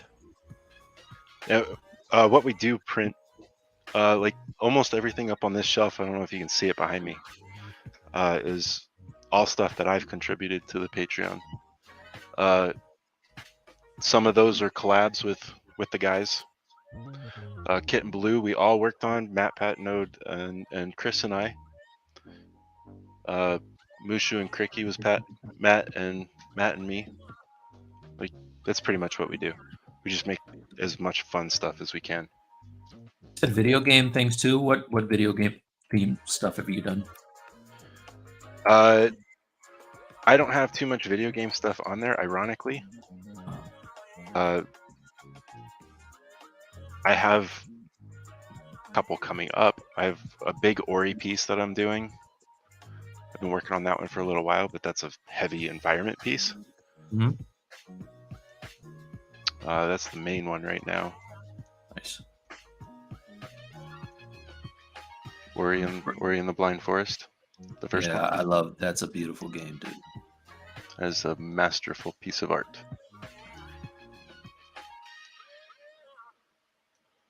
It makes Nice. awesome statues. Yeah, they do. You guys do. Thanks. Hey, Ian, I know you're off, but why can't I get the simulator right, man? Look at that. Like, why can't it just recognize what I have touching and it just work? All right, let me add some things to it. I need to know, Ian. I need to know why it's not detecting the leg. Brandon made it look like easy too, right? And well, right I'm there able with to him get telling some me how to stuff. do it, I couldn't get it to work. Well, I was able to get some decent simulation on the arms here for that, but I want it to contract to the freaking legs. Did you try using the cloth transpose thing? Because that would look nice on those arms. Yeah, I'm gonna mess with it when I'm done with it. With this. Come on, dude. I want it to contract. I want it to expand. I'll do one at a time. So expand. Why is it not detecting the knees? All right. After this, I'm going to Marvel's Designer. Don't do it. Sculpt them. Stop being a baby. Whoa, because I know how to use Marvel's Designer, I'm a baby? Yeah. ZBrush is all you need, son. You don't need a Marvelous Designer. Jeez. What are you making? Solid Snake over there? You making Little John? It's okay, Ian. It's all right. You're off for the night. Don't worry about it. I'm just talking shit. I'll DM you later.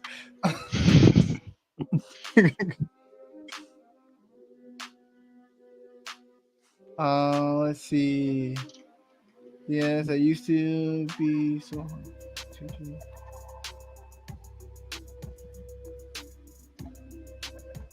This is true, but you know what? I miss the good books in Barnes and Noble on 3D stuff. Like, I no, they're not. They're not. When's the last time you've been to Barnes and Noble and grabbed a good 3D book? They're not there. Go to Amazon. The same books that you're going to find in Barnes and Noble are in Amazon. No, you're not. Like, but back in the day when like you used to be able to get ZBrush books at Barnes and Noble, be able to get a cup of coffee and learn some shit. Yeah. I will tell you, man, when I was learning ZBrush, that was the bomb, man. Picking up those books, they were great. What was the one? All the 3D Total books were really good. Oh, what was Battle the one and back? Spencer had a dope one back in the day. That's how I learned poly painting. The old what was it called? Like, remember these, the Essence books? He's right. What's Barnes? See, way back in the day, Chris, people went outside to get books. Mike, remember the Essence books? No. They used to be on 3D. Was it 3D Society? Oh, turn it over. CG Society. CG Society. All the Essence books. Yeah, I didn't get that. I have Got this one. the same people made another set of books, and I got those. I can't remember what they're called. Something Masters. Ballistics. Remember Ballistics? Yeah. They didn't have those at Barnes and Noble. You had to buy those online, dude. Ballistics. I got Ballistics from Barnes and Noble. This book I got from Barnes and Noble. Yep. Did you take the plastic off of it? Looks shrink wrapped. Man. Oh, this dude. All right. Bradley just negated everything he just said. He don't read those books. He just collects those books. Oh, I did. No. You're a window shopper, son. This one is not in shrink wrap. I am opening it. This is a collector's item. Whatever. Okay.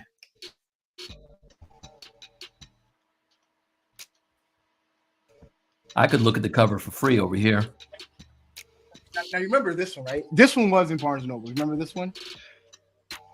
Oh yeah. I got it when it was a different cover. But yes, I have that. The earlier edition of it. Yes.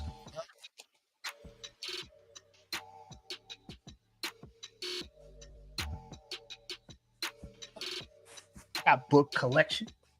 I've been reading. Yeah. He's a poser. He's like, I can't read, Mike. That's what you said. He's like I'm days.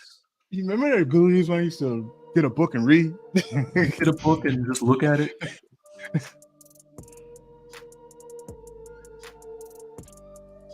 Ian says they sell Barnes and Nobles in Burbank where he is. I have them too. He just ain't got no books. More toys. At least now. books I want to read. Mike, that's a really good image that I'm looking at right now on yours. I like that. Wait, what? What? I like the way your line looks right now. Yeah, I just finished Resident Evil, you guys. This is my that'll be a good creature. This is my nightmare. This is my nightmare. This is my nightmare fuel piece.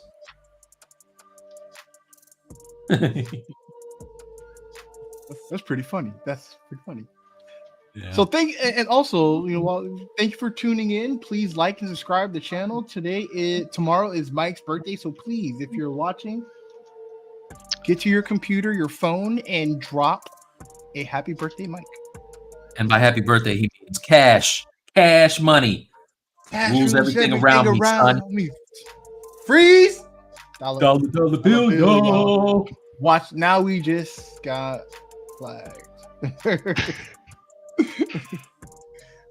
We can say the word, right? No, that was less than 15 seconds. Less than 15 seconds.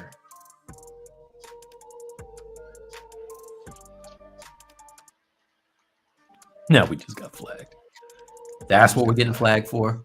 Everybody knows the thing I just said a second ago is a thing. What I won't repeat.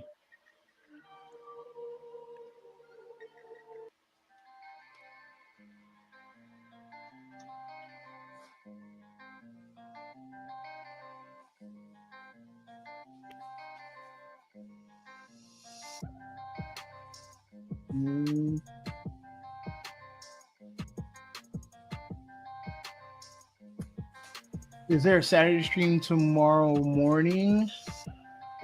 Tony was asking that. Ian, if we do it, go ahead. We should do it if you guys are down. Tony was asking earlier, and I know Brad would be down. We should do it because I thought I was going to have lunch with my kids.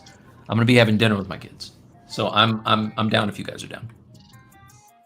I can load it up if you want, but I probably won't be able to. What do you got going on? I don't know. My wife was working last weekend and she is off this weekend, so I was going to have breakfast with her. Do stuff that keeps her around. Crazy shit like that. Ian stays down, so I can make the room and you guys can have it. Oh, dope. Oh, Ian, you can get in there? Yeah, definitely. Yeah. Man. Oh yeah, hell yeah. So you normally do it for 11 o'clock our time, right? Or 12. 11 it's 12. 12, right? 12. It's 12. Yeah. Ian, I'll create the room and you'll have it when you wake up. All right.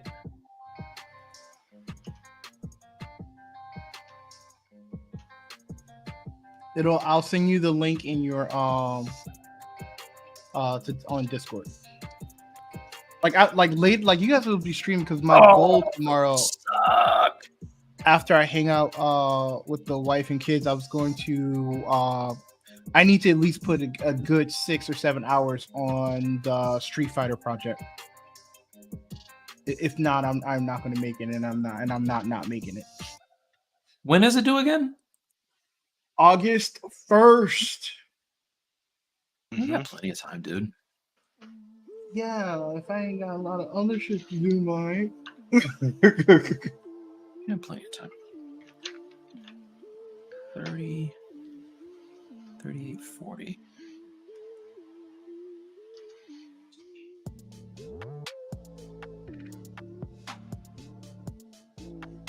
It's all good if I ain't got other shit to do.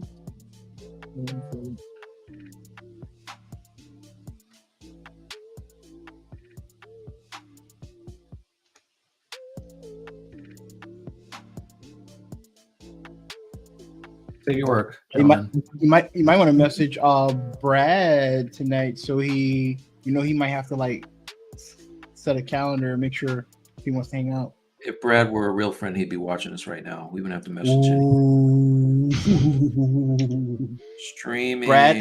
Brad, I do not agree with Mike in any way when you watch this later. I think you're good for regardless. Brad is always down.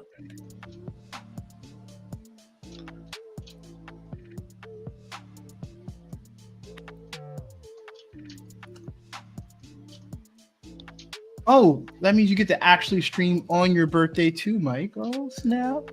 I don't know about that. About them apples. I'm going to be working on Lion-O, full disclosure. Oh, and Ryan, if you want to also be in the room, you can too, man. I don't mean to be announcing a party. If like Ryan, if you want to come to the party, you can come to the party too. Yep. I will also send the link for tomorrow in your Discord if you want to hang out. Yeah, It'll be fun. It's Saturdays is a non-scripted, no point. If you're just in the room watching us do so. No hold barred. Grudge match, sculpting. You never know what you're going to see on the Saturday stream. Where do I sign up for a challenge? Oh, for the Street Fighter challenge. So you got to hit up Ian's Discord. There you go. Let me get Ian. If you send me if you DM me a message, a link to your Discord, I'll share it out here, and everyone will get it.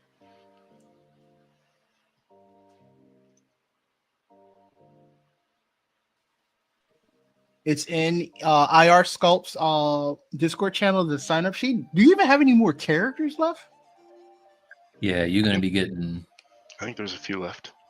Mike, I think if you are not going to legitimately, You better not even finish that sentence. Don't even finish that sentence. You need to free up Viper for somebody else. Maybe measure your words wisely. Actually, you're not further along than you don't even know where I am. You don't even know where I am with your glitchy ass internet. You don't know. You want me to show you where I am? Whoa. Yes. Yeah. Please. Day zero. I got substantially far along. Thanks for the follow, whoever that was. Bradley made me mad. Going to tell me I should drop out and give my space to somebody else? Whoa. What I was saying is that if you would like to free up your character for someone that... No, that's just what I said. No, I'm going to finish my character. Don't worry about me. You worry about you. You worry about you, son. Ian, don't listen to this clown. Whoa, why gotta be a clown? Why gotta be a clown? I'm good. That's the link to IR's Discord. Say what you just said to me to Ryan. Let's see how he reacts. He's way more calm than I am. Let's see how he reacts. He's going to tell you to go pound sand. Ryan, I would tell you too if there was a character that you claimed off of the list. Ryan, don't listen to this dude, man. Did not, right. I'm just saying, like, I know I say I'm an a-hole, but I'm really not. I'm very janky internet to other people's time. See? Look, Ryan, he can't even finish it with his glitchy ass. Should have taken the blue pill. Whoa, Mike. This is what happens when someone. How are you going to ask our guest to give up his character? Didn't to give up your character. What's that? Tank, I need an exit. Look at him. Look at him. Oh my God. That's right. You better call up whoever your damn provider is and yell at them.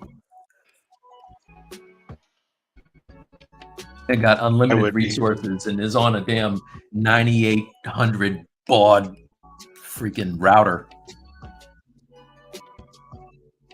using AOL. If more people subscribe to the channel, I can buy a better router. I was gonna say you need to send back those CDs with your 40 free hours.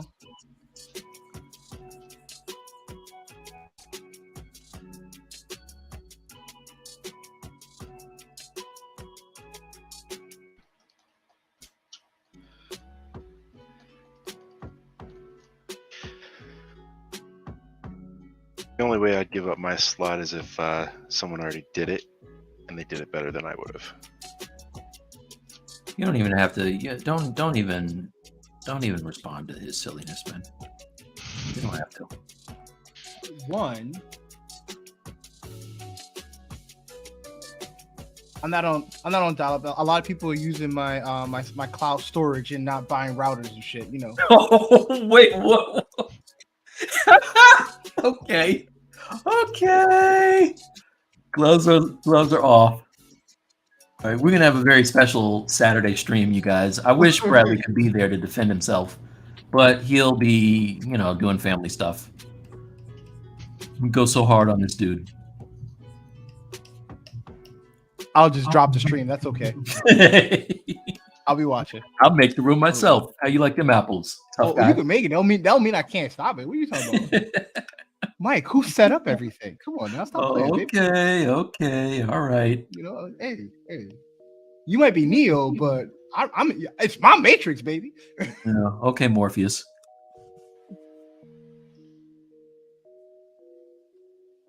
Bradley is Morpheus with his Stranger Things technology. What have we learned from Mike? Should be more aware. Mike's like, just take care of it. I'm like, okay, all right. I'll take care of it.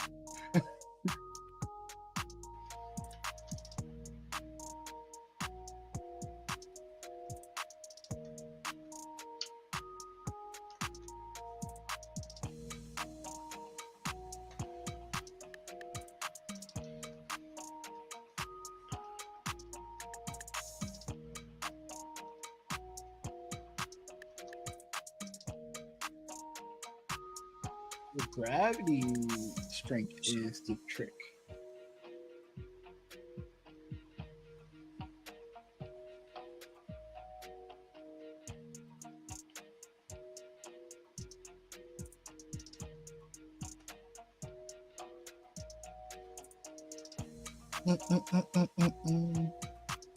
Ryan, what character are you working on for the Street Fighter Challenge? Sagat. Oh yeah. Just get that blue chip character. Really signed up way too late. You actually got a popular character, Mike. I did get a good one. I mean, I don't play as her. That's why I'm talking trash. I wanted, I wanted one of the majors. And who's your character? I have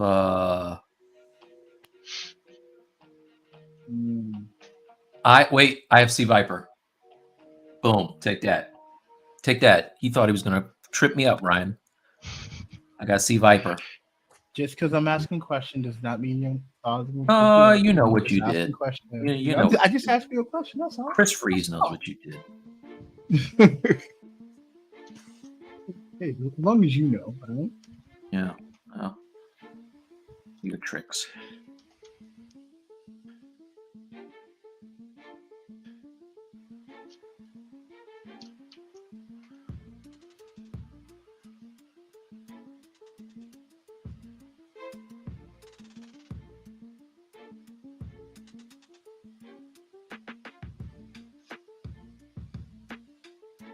I must have some weird double geometry. That's just weird shit.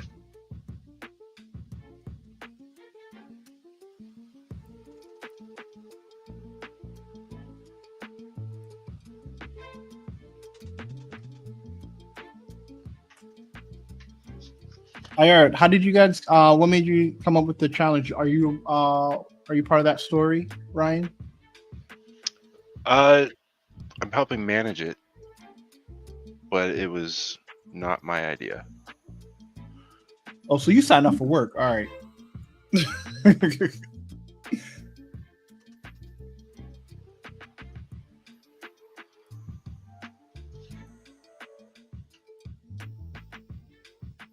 IR, what drove the contest?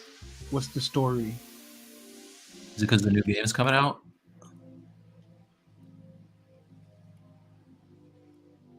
What do you guys think about that artwork, by the way? It's looking kind of weird to me. The characters look. Once they release gameplay, it's more in line with how Street Fighter's been. I mean, I haven't seen gameplay. I imagine it's always going to be tight. the gameplay. I'm talking about the stylization of the characters. I've only seen Ryu and Chun-Li so far. But what do you think about it? You like it?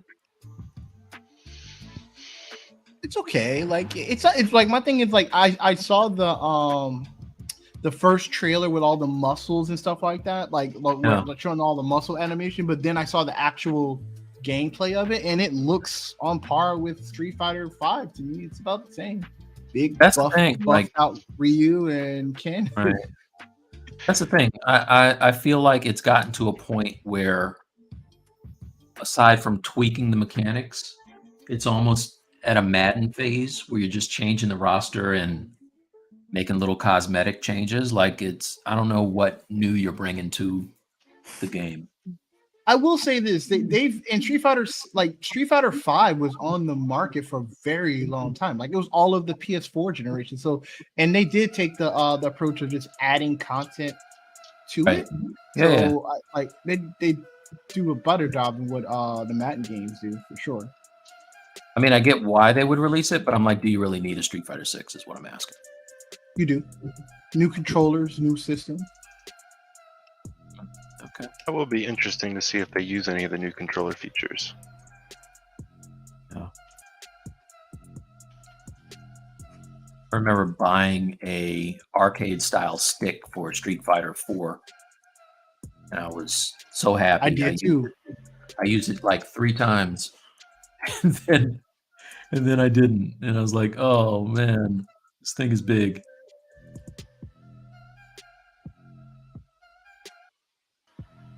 And you thought you was gonna like learn it and be on it all day, right?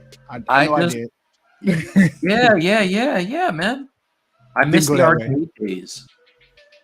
How great those buttons felt back on the old. Well, you don't. You were probably playing with blinking logs or blocks, whatever the hell you. I remember. What is it? Mortal Kombat being in the arcades and stuff like that. Yeah, that was a fun one. Man, I used to love those buttons. A tender sauce. Yes, sir. Me too. Still have the sticks in the box. See? Yeah, those sticks, they weren't cheap, man. No. The Torii fighting sticks were not cheap. I'm like, yeah, I'm gonna get into this. It's gonna be hardcore. And I got my ass beat by someone who really plays. But not for nothing. I whip IR Sculpt's ass. Like, and I would lay you guys to rest. You think so? I think that's a show worth watching. I would put them to sleep. You heard me. Yeah. I'm calling you out. All right. I don't know. Ir's tougher than he looks. You UNB. All right. Like you guys like scrubs. All right. Okay. I thought you and B had something like he's telling you what movies to like. You're listening to him on that. I thought you guys had like a simpatico thing going on. I can't talk shit to my friends, and we can't be friends, all right? He's telling you what movies you can like. I don't know if you missed that part. You're buying hook, line, and Ira says I have the F5. I gotta look this up now. I gotta look this up. You know where I'm at, right? I know I'm avoiding you on purpose. I know where you are. Don't see me. I know where he's at.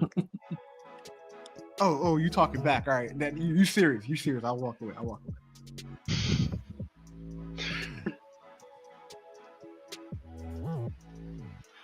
Like, you don't know me like that.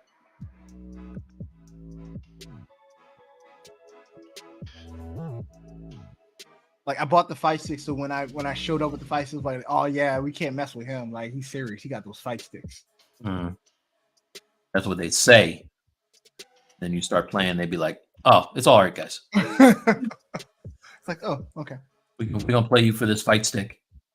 So you're gonna block all my moves? Huh? That's what you're gonna do? You're just gonna sit on block all day? Yeah. Are you doing it? That's how you're gonna do? You gotta let me hit you. Dude, back when this was a while ago, back when my kids were like little, I would play my then brother-in-law at the time. I would take my PlayStation over to the in-laws' house and set up Tekken, And dude, we would just go hard on Tekken all night long. That was my joint, man. I hated Tekken because, like, I just got grappled the whole time, and that shit wasn't fun. All right. Yeah, I wasn't grappling. Like, if you're just gonna keep grappling flipping me over, that's not fun. Right? No, You gotta let me hit you. What doing that? You gotta let Try. me hit you. You try. I counter that shit on you. It's not fun unless you let me hit you. You gotta let me hit you so I have fun. Oh, okay. IR, that's what you can look forward to. Stop blocking me, dog. Let me hit you. Ian's cheating. Oh shit! I didn't put my brushes. So, Mike, what do you think about the Street Fighter new style? I don't know what to think. I think it looks good. They do some stuff with proportions sometimes. Like I really liked the last iteration of Ryu. Like I thought that was perfect. And they did some stuff to him now that I'm just like, okay. But the last, I do remember for a fact, the last one had to grow on me. So maybe this one will too. I heard there's like some weird jiggle effects going on with Chun-Li. So I'm like, wow, really? We still doing that, you guys? Okay. I don't think they'll have that in 6 now with the Me Too stuff. Like they might leave that in Japan. No, it's happening here. I read about it on Crazy. There's whole studios dedicated to those physics. Yeah. What? Really? Yeah. Interesting. That was the thing, man. What was that game? There was a game, Soul Blade, maybe Soul Edge, Soul Calibur. Soul Calibur. Soul Calibur, man. Yeah, Soul Calibur was my shit. I love Soul Calibur. Tacky came on, dude. Tacky would come on, and she would just stand there, and things would move. When she was standing still, things were moving, and they didn't stop. She's like Puffy. So that's just egregious, though. That just doesn't make any sense. Like if she's not moving, things are chill. Like that's just odd. They sold a lot of games with that jiggle physics. I'm letting you know. It's a whole lot of nerds like me that had not seen that in life in a game. So Ian, let me know if you agree. I think probably the most overly super complicated fighting game is Virtual Fighter. Virtual Fighter was like really, really complicated. Yeah, Virtual Fighter was a tough one. Virtual Fighter, like it takes like 12 buttons to do a mid kick. That's pretty ridiculous. I always wanted to be good at the monk, and I was trash with him. Yeah, Virtual Fighter was like awesome. Like it looked awesome, but I could not play it. I tried. Yeah, I remember the first. I'm sure Ram can back me up on this. I remember the first Virtual Fighter. Man, there wasn't anything that looked like that at the time. Everything was all sprite based. That joint was dope.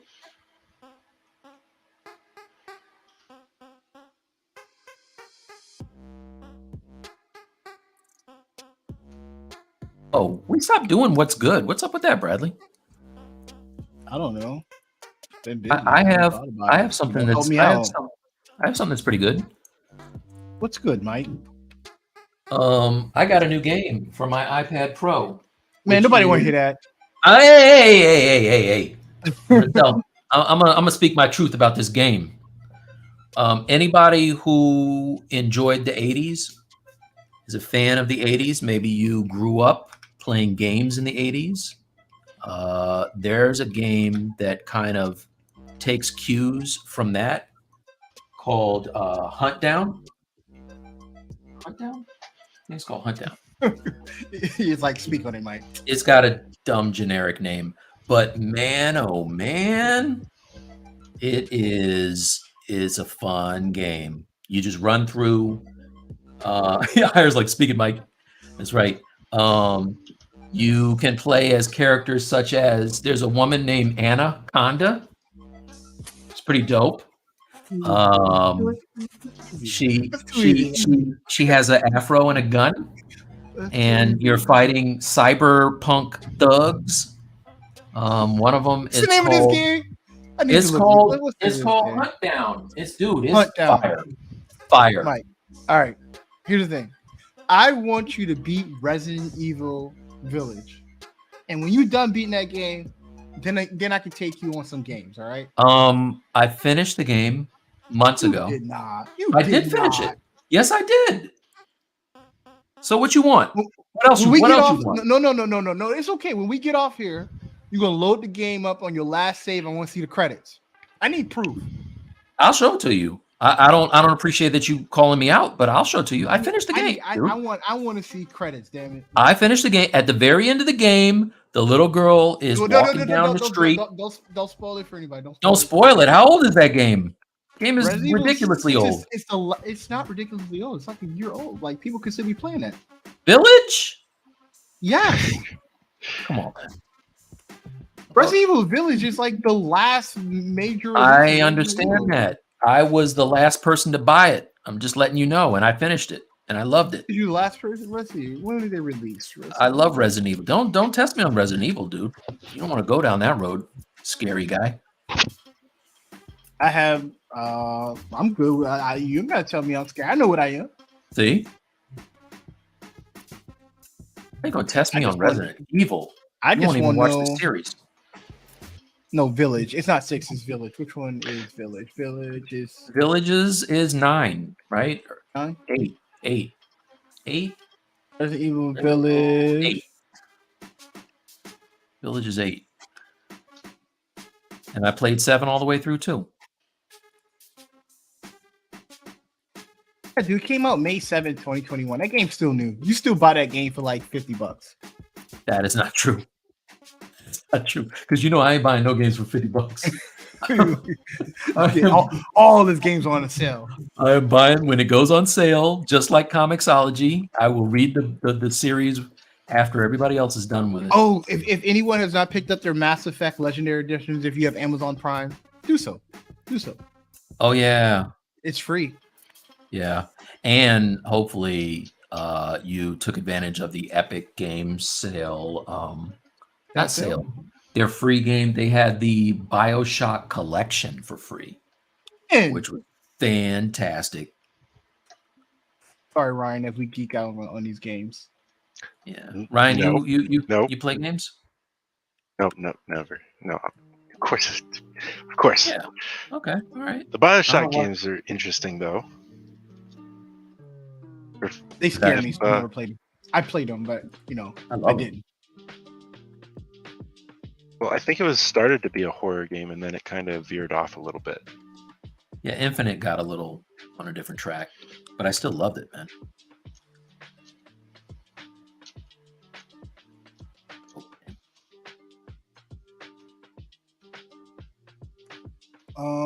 Dying Light is on sale. Dying Light 2. No, you don't care. You're not gonna buy that. Yeah, I can't do that. I can't do that. You don't like Dying Light? I don't like to be scared, Ryan. I just don't like. I wouldn't pay someone to scare me. Nope. And I've tried. I don't know if I'd call Dying Light scary. There's zombies and like they're like I don't want to be around zombies. I don't want to be touched. Don't touch me.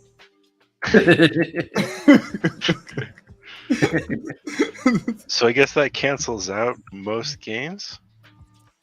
Yeah, like so I was the dude that bought Dead Space because everyone's like, "Oh, it's Dead Space." I'm like, "Nah, this is Deep Horizon. I can't play this shit." Yeah. Dead Space is probably the scariest game I've experienced that I bought that I ended up like giving to somebody else. Dead Space is awesome. I love Dead Space. Yeah. That shit's creepy as hell. I saw the remake. I'm like, "Oh, you guys are making it more scary." Okay, not doing that. Apparently, there's a game coming out that is supposed to be a better Dead Space than Dead Space. It takes cues from it. PT was terrifying. PT. Yeah, that was the demo, right? Like that was a precursor to the Resident Evil 7. I think there's like PS4s that are like people sell with that. That's the only way you can get it. You can only get it if it's already installed on someone's PS4. Yeah. I got it. was a scary little demo. Wait, did you delete it? Do you still have it? No, I still have it. That is on my. Because you can't re-download it. Like they pulled it. Like you have to already have it on your system because we about to sell your PS4 if you have it on there. I think I had it on Xbox. No, I think it was only on PS4. Was it only PS4? Yeah, it was only Well, PS4. I did download it. I didn't delete it. I don't ever delete anything. So I still have it. That's like Flappy Bird. If you have it. What? What the hell is Flappy Bird? Flappy Bird was that the phone. All right, have game. a good night, Chris. See you, man. Yeah. Oh snap! That's a wrap for us too. It's 11 o'clock. Oh, it's that time. Okay. So everyone, we will be live tomorrow. I will put the stream up now, so you guys, if you want to, I'll put it up when we're done. If you guys want to like share that or save it so you know the time, because it's too late for me to translate. But it'll be 12 p.m. Eastern Standard Time, and I don't know what time that's going to be West Coast because I can't think. It's gonna be. It would be 9. 3 hours. It would be 9 a.m. Yeah. I'm no mathematician, but the math is not that hard. So Mike will be on there, I will be on there, you might have Ryan on there, and you'll have the Super Friends. So yeah, we'll have Tony for sure, and hopefully we get Brad in there as well. And it'll actually be Mike's birthday tomorrow as well. So thank you for hanging out with us. Hope I'm probably work on this tomorrow, get a little bit more progress with my goal. Well, let's see what well, hold up before we get out of here. Let's see what everybody has. Let me see what you have. Show me what you got. Show me what you got. I'm so hungry. I haven't eaten dinner. I'm like hungry hippo. Also a good game.